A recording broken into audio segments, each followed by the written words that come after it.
My name is Simone Sylvester and I'm a London-based celebrity fashion stylist and spiritual life coach in training.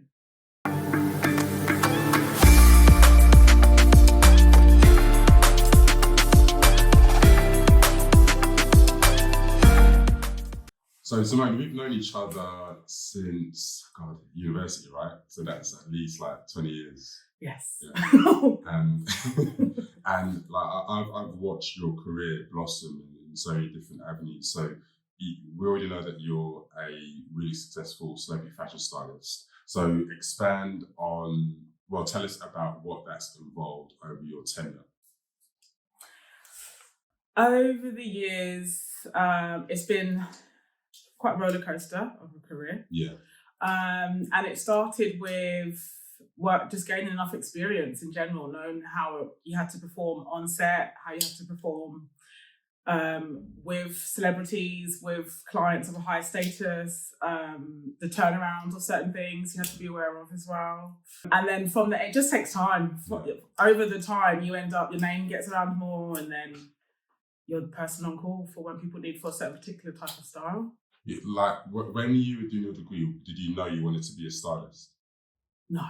Okay. When I did the degree, I wanted to do fashion marketing, right? Designer marketing. I still very much love marketing. But I mean, essentially I wanted to buy clothes. So then I discovered that wasn't what that was. Like buying was a lot of numbers and things that I wasn't as interested in. So then I realised that I could, somehow styling came into my vision. I think I was Googling something once upon a time. And I thought, this is a great job. I can do this. And all started rolling from there. Okay. So can you remember the first job that you did? And how did that go? Well, the thing with styling is you generally need a portfolio first. Yeah. So I had to do a lot of tests for prints. Okay. So you have to there was a great, remember Model Mayhem? Yeah. That's still going actually. Oh, is it? Yeah. Wow. It holds a dear place in my heart, to be fair, because it was one of my best friends still. I met her at Model Mayhem, and you had to put a team together through there and then come up with the concept. So you're already kind of in the stylist role, even though you not really have any idea what you're doing. You don't really have an idea. So from there, I had to build up some sort of portfolio in order to get work in. Okay. From there, I actually then started doing more like e-commerce, online styling, which I did for a while. Yeah. So that helps you to also, because everyone is only doing it for that time. Everyone actually wants to do something else. Yeah. So you end up meeting more people, again, that could help to increase your portfolio and that sort of thing. So And like you've had some really top name clients. So let's kind of show off and name some of them. Well, I've had the pleasure of working with Lana Del Rey, which was really fun. That was from her inception. Right. With my good friend Johnny Blue Eyes, I love very much. That was really fun to be part of that team and watch her growth. And then like those few first 3 videos we worked on, and I would say birthed the flower headband trend that was everywhere and still alive now. Right. Sam Smith was really fun to work with as well. Working on Rihanna and her catwalk show. I love her. She's like a babe of mine. So that was really fun to do. And she was awesome. Adidas. Gosh, you forget. That's what happens with age. Adidas was really fun. Again, it's nice that it's people that I love and admire. Yeah. So it's just a really cool part of the day. Yeah. Alan Titchmarsh, literally, I used to watch, I still watch it now actually, his garden show. Yeah. And he was a doll. He was so amazing. His PA was amazing as well. So that was nice to work on that. That was Adidas. That was actually their capsule collection. It was nice to be part of the team where it was something a lot more streamlined and more conceptual rather than their like day-to-day sort of concepts that they have. Cool. Yeah. And then you have another role, which is, let me get it correct, spiritual life coach. Is that correct? Yeah. Okay. So what does that involve? This is a more recent incarnation that I'm working on. This involves helping people to step into themselves more in their most authentic fashion. And I find, especially having been in the industry for so long, I found so many people were playing a role that wasn't actually them. And they were doing things and having behaviours that they felt they had to do or be to be in the industry, and it just felt really soulless. Right.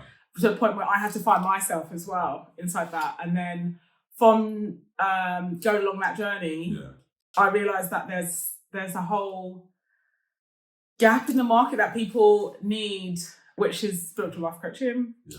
Which rather than life coaching, which is like goal orientated and will tell you like you know you want this job or like this relationship, it's like more soul based. So what is your purpose solely? Like what have you come here to do? Yeah. And then I help people achieve that. Okay, nice.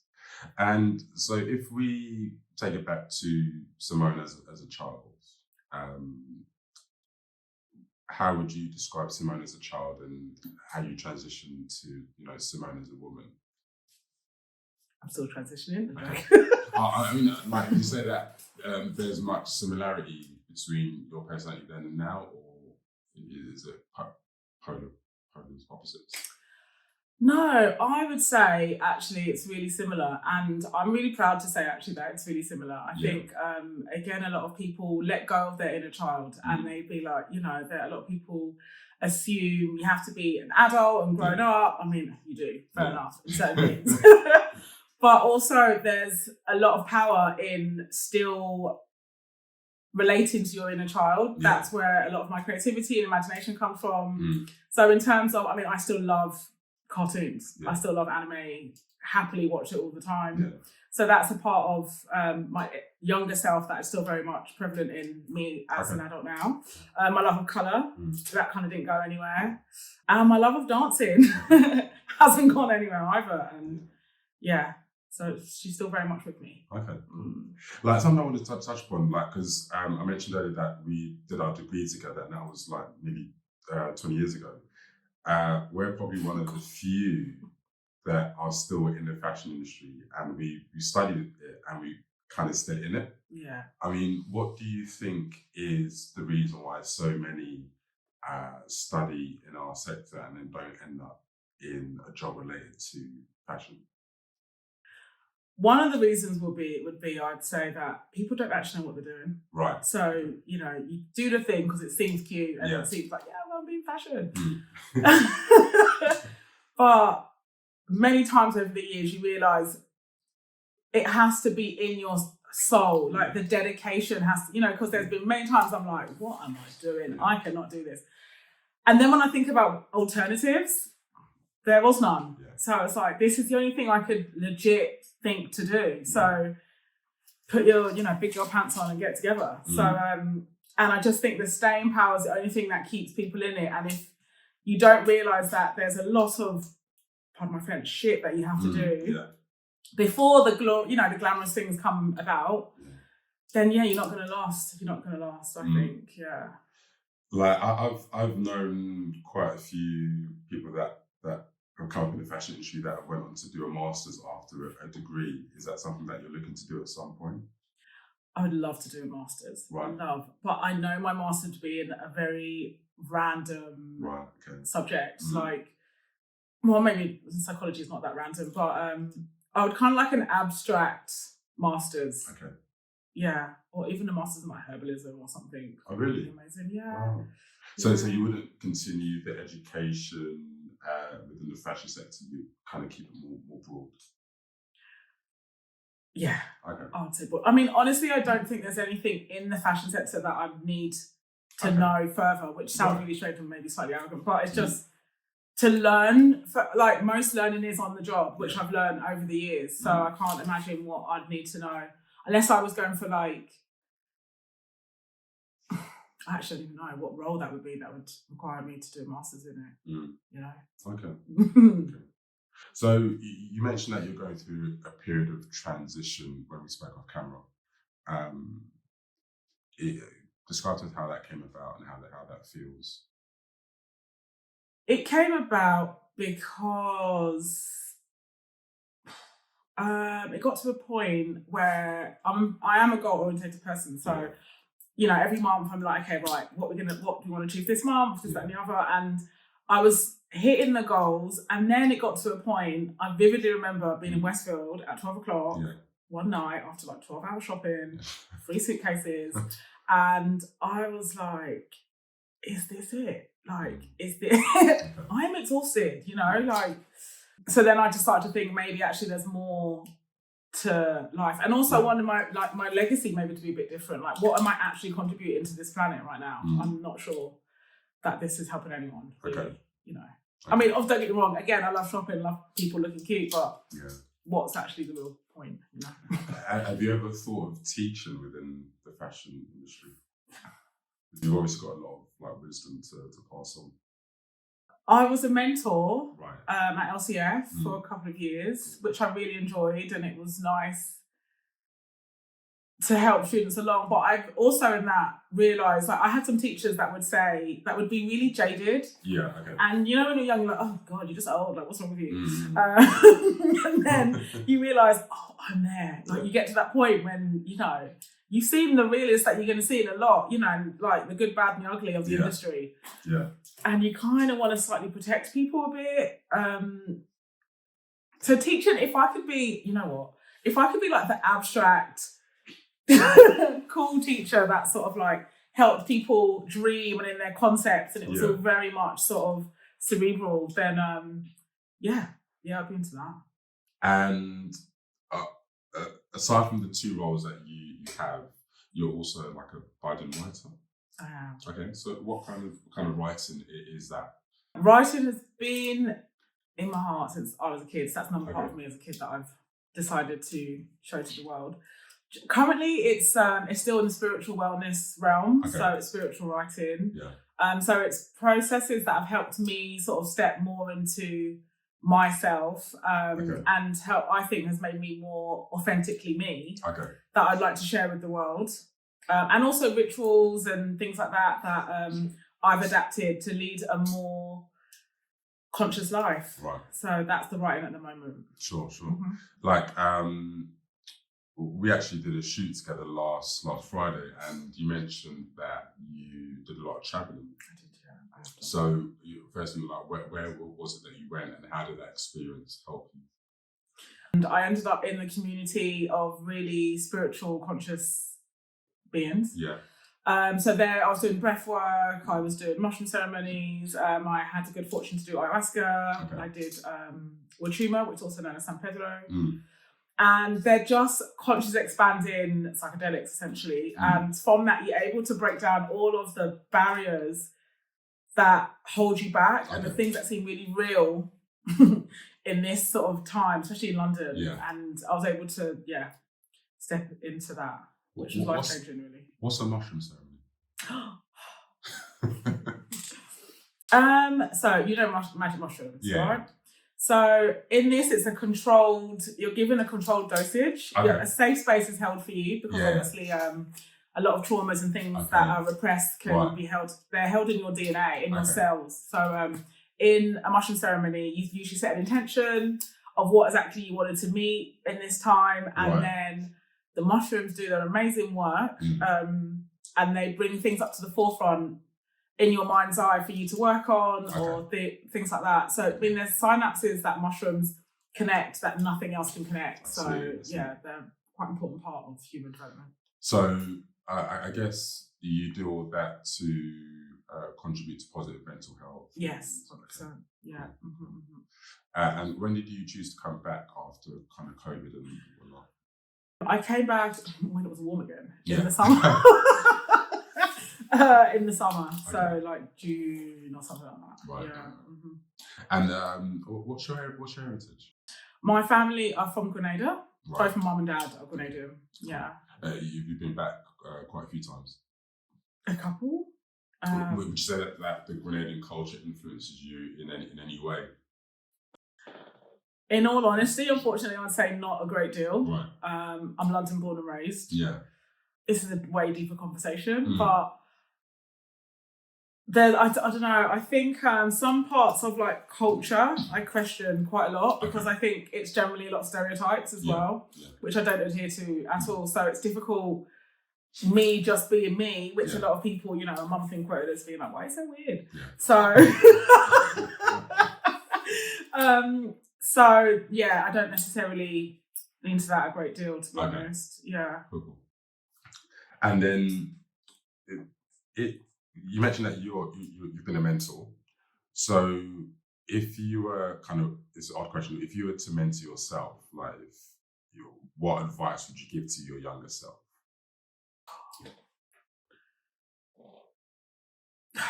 Okay, this could be like really cliche, but Right. I just think don't be afraid. That's one. Is like don't be afraid. There's so many times like self-doubt is a killer, absolutely, and it just meant that it's just taken longer to get to certain places. And then some people who have no doubt whatsoever, and half of the know-how, definitely are propelled. So no fear, I'd say, and to just have ownership in who you are, who I am. Okay. Okay. Describe to us one thing you do that looks easy but is incredibly hard. Life, That's true. Right? I think idea generating. Right, okay. I'm like a sponge of, I love information from all over the place, references from absolutely everywhere, and I take in all of my surroundings all the time. So when it can come to references and generating ideas, there's so much to pull from. That it can seem like it's off the cuff, but because like life is a constant mood board, it's actually maybe a lot harder than that seems. So someone will be like, "Oh, can you just throw this together?" And you're like, it will take a whole day or so, but someone thinks, what's a few images? It will take, an hour or so. So I think maybe that would be one of them. So you're definitely a detail-orientated person. I'm a Virgo, so yes. Okay, cool. To a certain extent, like some things I can be really loose with, like, oh, that's totally fine. But then some things like they have to be on point and they have to be absolutely right. Right. Yeah. I guess it's a representation of you of your work and so forth. Yeah. And I'm just funny about certain details. I think that's the real difference between something that's been thrown together and something that looks thrown together but actually has been planned. It's funny you should say it, because I think very later on in my professional career, I realised the importance of a stylist. Oh, finally! Because I'm very much a person that if there's a target to achieve, I'll get it done. Where I need support from people like yourself and Andrew, who worked with last week, is that like the finishing touches. And different perspective as well. Yeah. And when you were growing up, was there anybody that you saw in the public eye that you admired in the sense of they were in a position that you wanted to be when you were older? In all honesty, no. No, okay. Was it your family members or? No. Okay. Again, I think personally in my family, I have such the odd one out that my references, even music, would go from Aaliyah to Papa Roach. Right. So like, and there wasn't many. Maybe, do you know what? My cousins, probably, my girl cousins, Natalie and Yogi, they probably, but generally no. Okay, so you're just very much, correct me if I'm wrong, kind of tunnel vision growing up, and then dealing with what was in front of you. Yeah, I kind of like, this is what I want to do. Okay. And I go and do the thing. Yeah. I came into fashion because a teacher, Miss Davis, shout out to you, she had said to me, "Oh, I think you'll be a great fashion buyer." And I was like, "Oh, interesting." And that's me doing work placement. So I thought, okay, let's look into that. And my sister's a hairdresser. So, and she had her own business, and I thought I was going to be a hairdresser. Yeah. Then I did work experience in hairdressers and hated it. So that was a lot of standing up. Yeah. And instantly I was bored, halfway through the day, and you have to like pretend to care when you just really don't care about stuff. Yeah. That came through pretty quickly, and I've stepped off the first week. Okay, wow. Well, that's a work experience, which is fine because I worked with accessories, and that was fun. I always want to have a creative role, but I like clothes. My family like clothes, so cool. Yeah. And like you're very confident and very very outgoing. So where does that come from?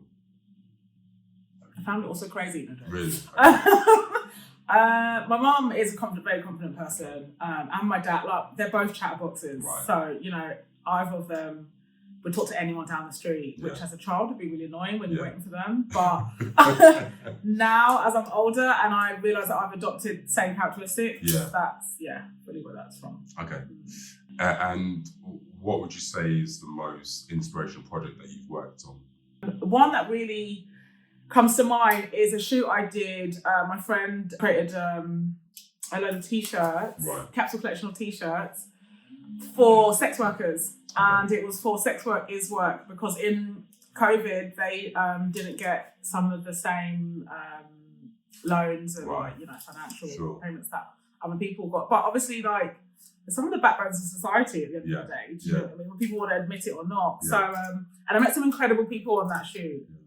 So and that kind of comes in my head. So I think that's How long ago was that? Maybe 2 years ago. 2 or 3 years ago. Well, it was in COVID time, so that time. COVID. Right. So about 2 years ago. All right, and then like just go back to the education side for a sec. Like I have quite a tainted view on education and fashion. Would you, like, if someone sat in front of you now and said they were about to do a degree in fashion, what would be your response to them?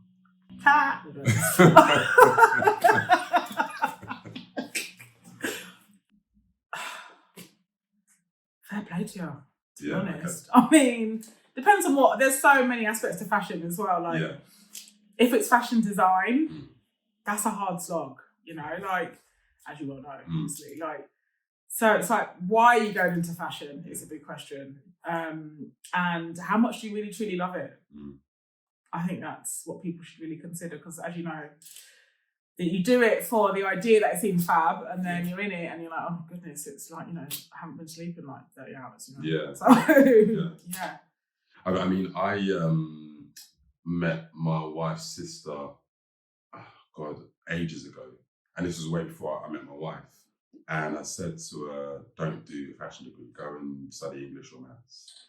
Really? Yeah, oh no, that's sad because... Well, because once I heard what she wanted to achieve from it, I said that fashion degree isn't right. And then it just so happened that when she finished her degree, she kind of agreed with me. But she did the degree anyway? Yeah, she did. Oh, really? Yeah. Oh, good on her. The thing is, like, my wife slated me to her because we didn't know each other at the time. She was like, who's this guy telling my sister not to do a degree or whatever? And then years later down the line, I was like, oh, I was the guy that told his sister not to do the degree. But I think that with our industry, I guess having the paperwork is good, but the raw skills come from you, and no certificate is going to change. It's going to change how good you are at your job. True. I wouldn't tell people to not do it. I agree that it's almost useless, right. But you still learn conceptual thinking. You learn, you know, mood boarding, how to conduct yourself. Yeah. I think developing an idea, you learn. To be fair, my BTEC diploma was a lot more informational than my degree. Yeah. So I'm lucky that I learned a lot of what I needed inside that. But it's still beautiful to be in creativity. Right. And I think that is a really fundamental part of life. So that's a good way of looking at it, actually. Yeah. Maybe I was a bit too hard. You were really jaded. Because it's a shame to, you know, it's not things that you do, they always place some sort of reference to things you do later on. Right, so they are useful. Nothing's like not useful. Sure. And then in terms of like the future for Simone, what will we expect to see from you? Well, now that I am going into spiritual life coaching and spiritual wellness, and that is a real huge passion of mine. Right. Which it is mental health, you know, because especially as you know with COVID, it just changed so much. that people needed to realise. I think people relied on institutions and this idea of what they're supposed to do so much. And when that went, no one had any idea who they were. So moving forward, I'll be more walking down that path of trying to help people sort of stay grounded enough to co-create the life they want rather than to just, react to life and not know sort of where it's going. So, and a book somewhere down the line, Okay. I'd like to write a book. I started creating moon journals. Right. So Elaborate on what that is. a moon journal is something that you use. So obviously moons go through their cycles, and each cycle holds its own energetic power. So inside those cycles, you can then manifest and co-create. I generally love the new moon because then that's the time of gestation where the night sky's dark and that's when anything's possible. So in the moon journal, you would write down all your intentions. Yeah. This one I designed is actually blank page spaces. So you could collage, you can write, you can draw, you can do anything you want as a monthly vision board, essentially, of what you want your life to be and to look like. And in the full moon, you release it, and then you might write, your affirmations or gratitude lists and stuff like that. So, nice. Yeah. I think you should also consider the fashion bio route because your expertise will really, I think it's needed in a sector like that. Because I understand you might want to shift away from what you spent the past 2 decades doing, but I don't think you should ever leave the fashion industry. I was just thinking this morning or yesterday, because I was at one point like, I'm done, like this is it, I'm so over it. But then I love styling, I love creating, I love dressing, so I thought if there's a way that I could be out a bit and then do a few campaigns or things that are sort of fun or that speak to me, and then go off and do the spiritual wellness side as well, because I don't want to just all of a sudden I'm just not a stylist at all. Okay, sure. After all these years, but it's not as soul fulfilling. It's kind of like almost like a breakup. I know, it's really difficult. It's taken as long as an actual breakup, I tell you. Yeah, like you really don't want to leave because it's taken up so much of you. Yeah, and it's formed so much with me as well. You know, and I've had some amazing experiences through it. Where times I'm like, I'm getting paid to do this. Like what? But the way the world is going, I just don't know if that's what I want my stamp to be. Okay. Okay. So Okay, well, brilliant. I mean, we're going to wrap up the interview just with some A or B type questions. So here goes. First one, coming to America 1 or coming to America 2? I'm the one. Okay. Beyonce or Whitney?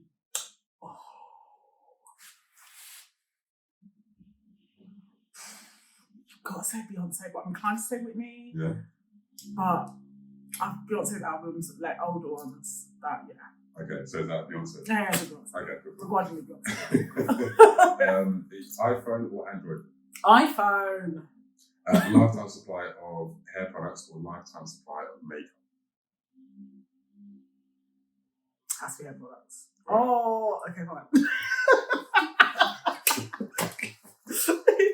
Yeah, we'll stick with hair products. All right. R&B or Afrobeats? Afrobeats. Yeah. A well-paid job, toxic environment, or low-paid job, and it feels like heaven every day? Low-paid job in heaven all the time. Okay. How about this one? Fish and chips or rice and peas and jerk chicken? Rice? Oh, I'm not. Oh, see, I'm vegetarian now mainly, so that's quite. Okay. I'm like, jerk chicken pot. Oh, do you know what? No, jerk tofu. Food. Yeah, over fish and chips. I've never heard of that. Oh, so good. Okay. Yeah.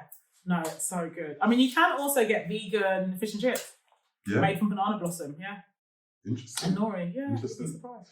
The Apprentice or Dragon's Den? The Apprentice has a special place in my heart. Yeah. The Apprentice. Yeah, cool. for sure. Holiday in Maldives or trip to Paris? Oh, Maldives. Yeah. Oh, Paris. I've been too many times in it. It's a no from me. Okay. And last one, heels or trainers? Trainers. Right. Cool. Well, Simone, thank you so much for your time. It's been really incredible hearing your story. We'll include your social media links below. And we wish you all the best. Thank you so much. Thank you for having me.